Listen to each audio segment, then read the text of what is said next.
Good morning all of you student. हम कारक यह प्रकरण जो है वो देख रहे हैं ग्रामर का। हमने पहले समझा कर्तुकारकम। कर्तुकारक कर्ता ही की संस्कृत परिभाषा स्वतंत्र कर्ता अर्थात क्रिया के संबंध से होता है और कर्ता की हमेशा प्रथमा विभक्ति होती है। कर्म कारक द्वितीय विभक्ति है, यह हमने देखा। और तृतीय विभक्ति करण कारकम, यहाँ तक हमने देखा हुआ था। संस्कृत में करण कारक की परिभाषा में साधक तमम करणम अर्थात क्रिया को पूरा करने में जो सबसे अधिक प्रकट रूप में सहाय्य करता है वह करण कारक होता है। जैसे श्याम कलम से लिखता है तो श्याम कलमेन लिखति, कलम शब्द की तृतीय विभक्ति, इसलिए उसे करण कारक ऐसा कहा जाता है। अभी हम देख रहे हैं संप्रदान कारकम, चतुर्थी विभक्ति। संप्रदान कारक उसे कहा जाता है। चतुर्थी विभक्ति जो है के लिए इस अर्थ में आती है। बालकाय बालक के लिए, दो बालकों के लिए बालकाभ्याम, अनेक बालकों के लिए बालकेभ्यः, सब बालकों के लिए संप्रदान कारक का हम अर्थ समझते हैं। कर्मणः यमभिप्रेति ससंप्रदानम, कर्ता दान क्रियया यह संबंधम इच्छति तत्संप्रदानम भवति। संप्रदान की इस परिभाषा के अनुसार कर्ता जिस पदार्थ के लिए क्रिया को करता है अर्थात देने की क्रिया के द्वारा जिस व्यक्ति को जोड़ना चाहता है, दान देकर या चीज देकर, वस्तु देकर, वह पदार्थ उस क्रिया का संप्रदान होता है। यानी लेन देन की क्रिया में हम चतुर्थ विभक्ति का उपयोजन करते हैं, उसे संप्रदान कारक ऐसा कहा जाता है।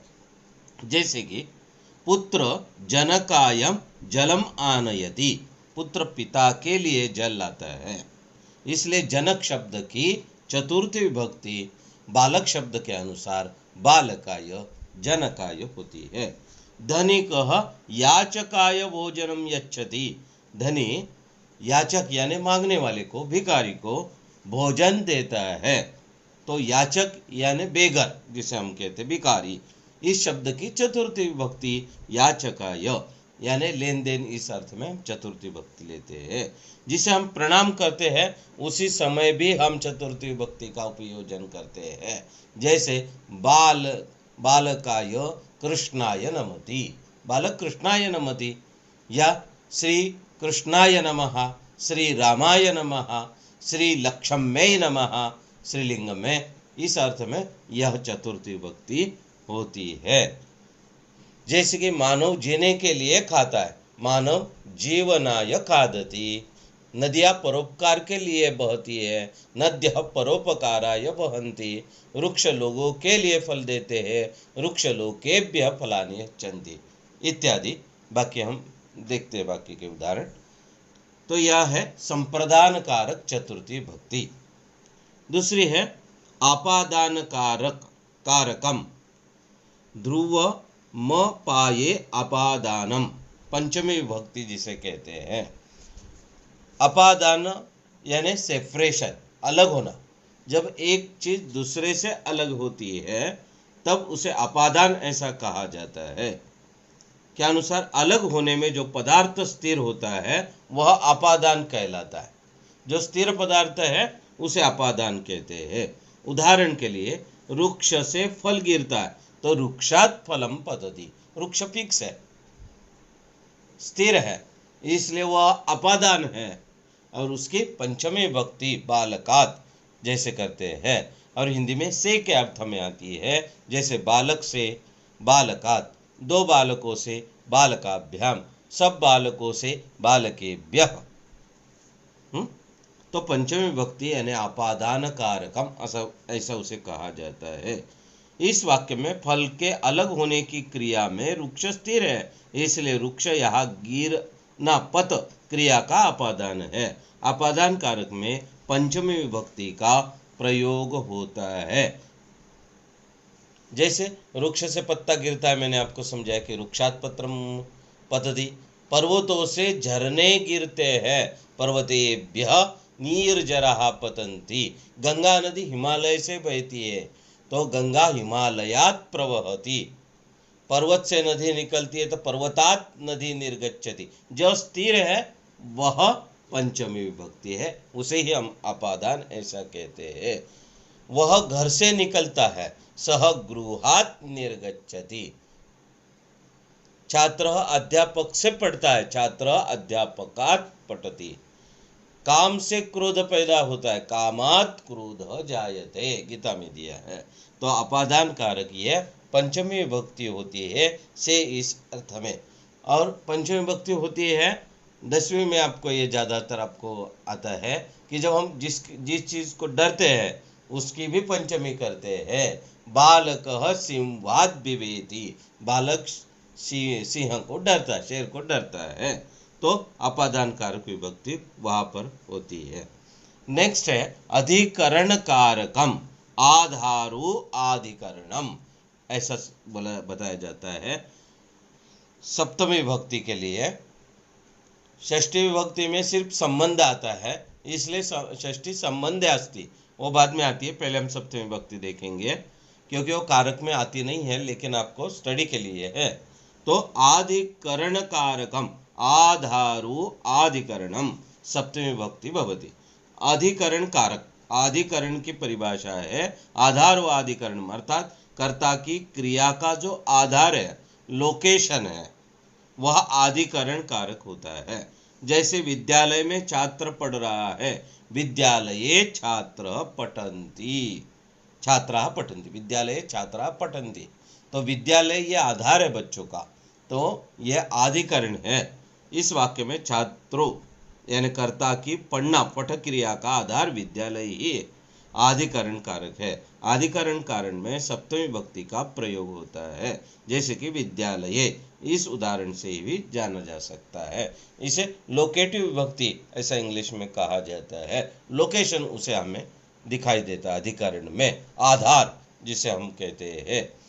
विधि पर विश्वास कर, विधो विश्वासम कुरु। हरि में अनुराग कर, हरो अनुरागम कुरु, हरि के ऊपर विश्वास करो। अग्नि में घी डाल, अग्नो घृतम प्रक्षिपो। शांति में लाभ है, शांतो लाभ अस्ति। में पर इस अर्थ में हिंदी के सप्तमी विभक्ति आती है, जिसे अधिकरण ऐसा कहा जाता है। विपत्ति में न छोड़, विपत्तो न्यत्यज, तो यहाँ पर सप्तमी विभक्ति जो है वो आती है। तो सप्तमी विभक्ति अधिकरण के रूप में आपको आती है। और षष्ठी विभक्ति ये संबंध कारक होती है, संबंधे षष्ठी ही ऐसा बोला जाता है। जहाँ पर रिलेशनशिप है, जहाँ पर संबंध दिखाई देते हैं, वहाँ पर षष्ठी विभक्ति का उपयोजन किया जाता है। जैसे विधि का विधान विचित्र है, विधे विधानम विचित्रम अस्ति। किसका विधान विचित्र है? का, के, की, ये हिंदी के अर्थ में षष्ठी विभक्ति आती है। हरि के घर जा, किसके घर जा? हरे गृहम गच्छ, हरि के घर जा। अतिथि का स्वागत कर, अतिथि स्वागतम कुरु। अग्नि का प्रकाश गर्म है, अग्नि ही प्रकाशः उष्णः अस्ति। काकी के इस अर्थ में संबंधे षष्ठी संबंध आता है। मुनि के वचन का पालन कर, मुने वचनम पालयो। प्रकृति की शोभा देख, प्रकृते शोभा पश्यो।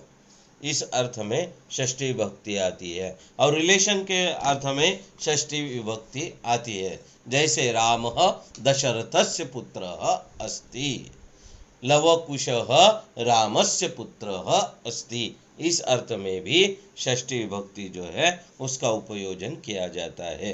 ताकि के इस अर्थ में और संबंध के अर्थ में, रिलेशनशिप जब हम बताते हैं किसका किससे क्या संबंध है, इस अर्थ में भी षष्ठी विभक्ति का हम उपयोजन करते हैं। और एक है कि और एक विभाग आपको आता है कि कुछ ऐसे अव्यय हैं जिनको विशिष्ट विभक्ति की अपेक्षा होती है। जैसे सर्वतः परितः को द्वितीय विभक्ति लगती है, दुर्गमम परितः, सब और, इस अर्थ में। धिक्कार जब हम करते हैं तब द्वितीया की अपेक्षा होती है। धिक्तम छात्र यह न पठति, जो पढ़ते नहीं है उनका धिक्कार है। बिना, इस अव्यय के अर्थ में भी द्वितीया, तृतीया और पंचमी भक्ति आती है।